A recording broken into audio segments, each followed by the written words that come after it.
हरियाणा के जिला जींद के उचाना के एक सरकारी स्कूल के प्रिंसिपल द्वारा छात्राओं के साथ छेड़छाड़ मामले में हरियाणा राज्य महिला आयोग की चेयरमैन रेणु भाटिया ने पत्रकार वार्ता की और कहा कि उचाना के सरकारी स्कूल के प्रिंसिपल के खिलाफ शिकायतें आई थी। उन्होंने कहा कि इतनी बड़ी संख्या में शिकायतें एक व्यक्ति के खिलाफ आना बड़ी बात है।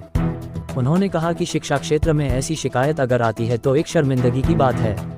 उन्होंने कहा कि हमने जब डाटा निकला तो पता चला कि आरोपी प्रिंसिपल पहले भी 2 जगह पर जहां पर कार्यरत थे वहां पर भी ऐसी शिकायतें आई हैं। उन्होंने कहा कि लड़कियों ने शारीरिक छेड़छाड़ और कमरे में बुलाकर बच्चों की करने के आरोप लगाए हैं। उन्होंने कहा कि प्रिंसिपल ने अपने कमरे में काले शीशे करवा रखे थे और उसका सबूत महिला आयोग के पास है। उन्होंने कहा है कि जिले की जिला शिक्षा अधिकारी के खिलाफ भी कार्रवाई की जाएगी, क्योंकि जब उनके पास शिकायत आई थी तो उन्हें कार्रवाई करनी चाहिए थी।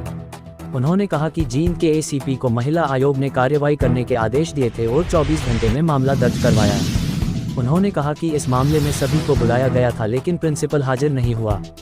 उन्होंने कहा कि हमें कुछ लड़कियों ने कल रात भी फ़ोन आया जिसमें बताया उन्हें फ़ोन कर दबाव बनाने की कोशिश की जा रही है। इसकी जांच के लिए एसीपी को बोला है। आरोपी प्रिंसिपल के पास 5 मोबाइल थे और प्रिंसिपल रबिश चेक भी करता था। उन्होंने कहा कि ऐसे प्रिंसिपलों के खिलाफ कार्रवाई करते हुए जेल में पहुंचना चाहिए और ऐसे प्रिंसिपल के कारण छात्राएं पढ़ाई नहीं करती और सरकारी बदनाम होती है। महिला आयोग को चेयरमैन के कहा स्कूल की 50 छात्राओं ने प्रिंसिपल के खिलाफ लिखित शिकायत दी है।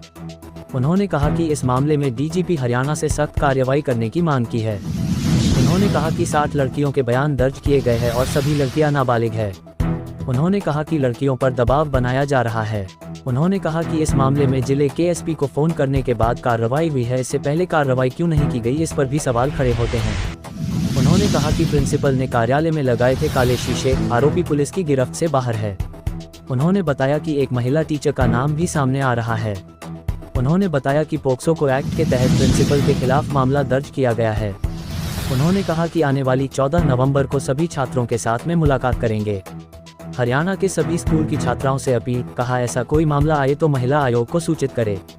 हरियाणा के हिसार में डीन द्वारा छात्रा के साथ छेड़छाड़ मामले में कहा इस मामले की पूरी जानकारी ली जा रही है और पूरी जानकारी लेने की कोशिश की जा रही है। 60 शिकायतें आई है, 60, जिसमें 50 शिकायतें ऐसी हैं लड़कियों की लिखित, जिन्होंने ये कहा है कि हमारे पास फिजिकल मिसयूज है, और 10 शिकायतें ऐसी हैं जिन लड़कियों ने ये कहा है कि हमें पता है कि सर ऐसे हैं और ये छेड़छाड़ करते हैं, इसलिए तो 60 की संख्या या 50 की संख्या के करीब होना कोई छोटी बात नहीं है। हम बेटी पढ़ाओ बेटी बचाओ वाले राज्य के अंदर, और हमारे राज्य में इस चीज को हम प्रायोरिटी देते हैं कि हम बेटियों की सुरक्षा का भी ध्यान रखें, जो कि हमारे माननीय मुख्यमंत्री दोनों कई बातों में टाई अप करके इसका ध्यान रखते हैं। परंतु यदि शिक्षा का क्षेत्र जहाँ पे ऐसी शिकायत सामने आएगी, मुझे लगता है ये बहुत शर्मिंदगी की बात है। और इस प्रिंसिपल का जब हमने पुराना ब्यौरा निकाला तो हमें ये पता लगा जहाँ पर 2 जगह पहले भी ये ट्रांसफर वहाँ पर भी इनकी लड़कियों बदसलूकी की शिकायतें थी। कई लड़कियों ने लिखा हमारे सिर पे हाथ फेरा, प्रिंसिपल और उनके बचाव में जो है सिर पे हाथ फेरना तो बच्ची को आशीर्वाद देना होता है। आप सब समझदार लोग हैं, आशीर्वाद देने वाला हाथ फेरना और छेड़छाड़ वाला हाथ फेरना तो जिन भी बच्चियों ने लिख के दिया है उन्होंने फिजिकल मिसयूज, छेड़छाड़ करना, और एक प्रिंसिपल पूरे हरियाणा में कहीं पर ऐसा नहीं है कि वो अपने कमरों में काले शीशे लगाकर लड़कियों को, ये मुख्य रूप से एक शिकायत है। उस काले शीशे को उसका विजय लक्ष्मी नाम से डीईओ जो उस क्षेत्र की पहले थी, अब चेंज हुई है, उस डीईओ ने लापरवाही की, जब बेटियों ने शिकायत कर दी, उनके खिलाफ भी हम एक्शन करेंगे, सफाई पेश करें। हमने तुरंत प्रभाव से 13/9 को हमारे पास शिकायत आई,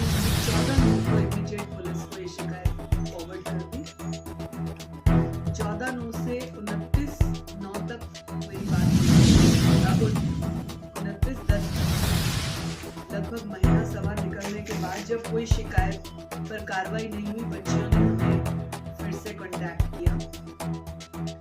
हमने तुरंत 24 आवर्स FIR दर्ज करने को कहा। पुलिस ने 24 आवर्स में FIR दर्ज तो की, लेकिन FIR दर्ज होते ही वो व्यक्ति गायब हो गया। ये एक रूटीन है, जैसे ही FIR दर्ज होती है वो भाग जाते हैं या भगा दिए जाते हैं या जो भी मामला होता है।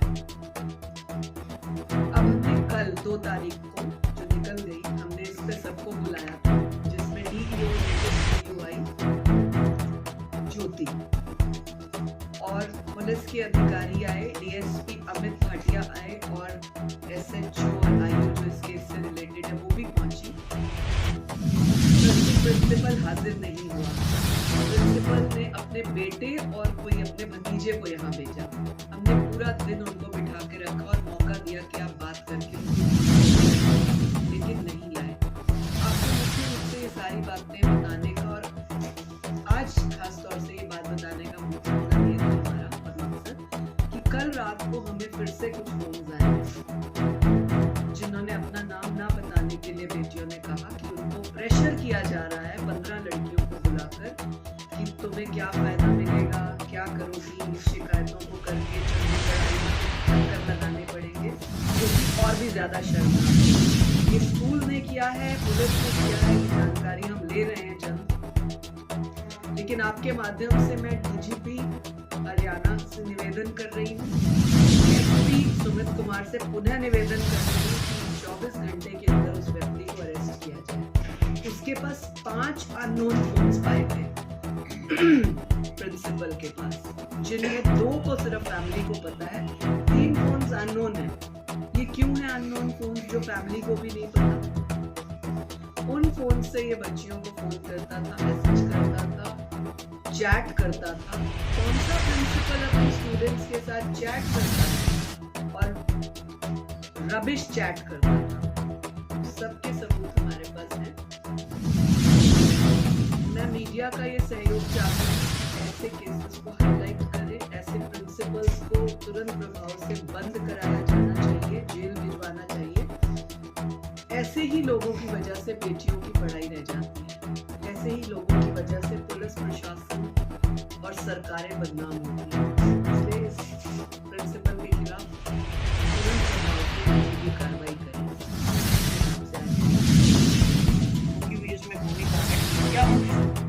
विजय लक्ष्मी DEO कल नहीं पहुंची, हमने दोबारा उनको समन करने की बात सोची है और बच्चियों को भी नहीं लाया गया। उन्होंने आदेश दिए थे कि बच्चियों को बेसिकली हमारे पास 15 बेटियों की शिकायत आई थी जो 13/9 को आई थी, तो हमने 15 बच्चियों को पुलिस कस्टडी में सुरक्षा के साथ यहाँ बुलाया था। बाद में हमें पता चला हमारे पास पूरी के 60 बेटियों के बयान थे, 1 by 1 नाम आ जाएगा। ये जो ये बालिग की नाबालिग की है आपको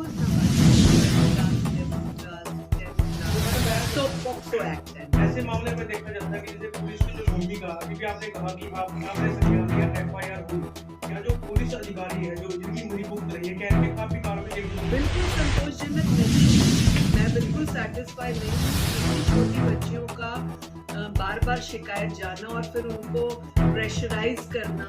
कल किसने प्रेशर किया है, मैं सुमित कुमार से जानना चाहूंगी SP से कि कौन कल स्कूल में गया प्रेशराइज करने के लिए, जबकि यहाँ पर आपकी पुलिस बैठी हुई थी, आपका DSP, आपकी सिटिंग DEO यहाँ बैठे हुए थे। पुलिस स्कूल में कौन गया है जिसने प्रेशराइज किया?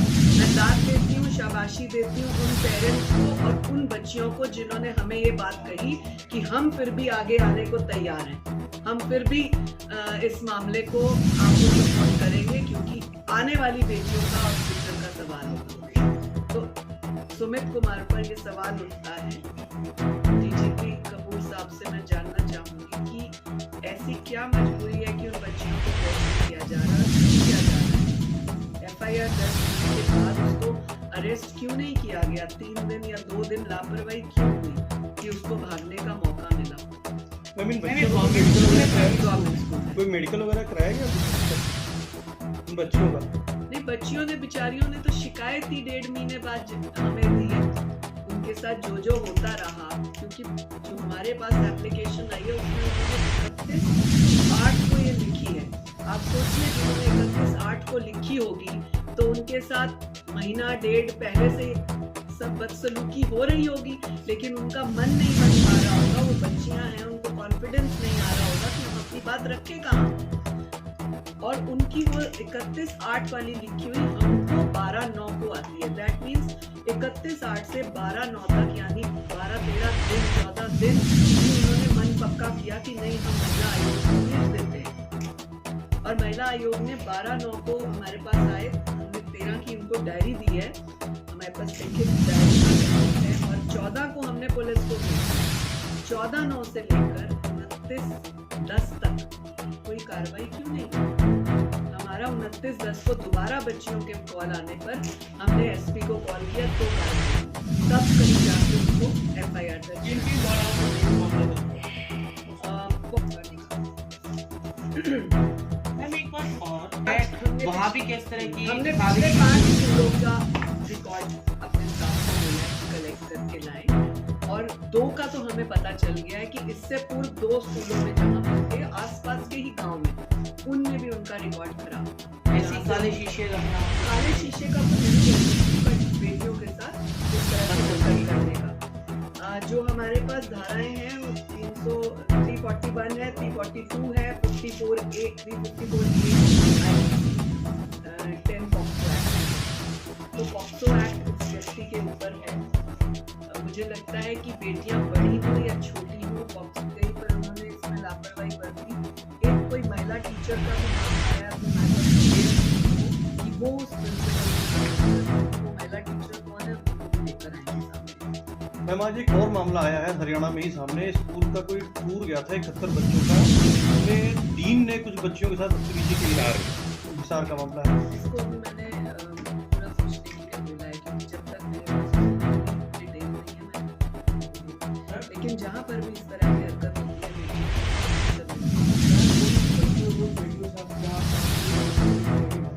जिनके साथ एक ही बात, आपको बुलाने का मुख्य मकसद ये था कि एक को फोन करने से बेहतर आपके माध्यम से पूरे हरियाणा में मैसेज जाए कि ऐसी बेटियों को डरने की कोई आवश्यकता नहीं। महिला आयोग हर तरह से आपके साथ है।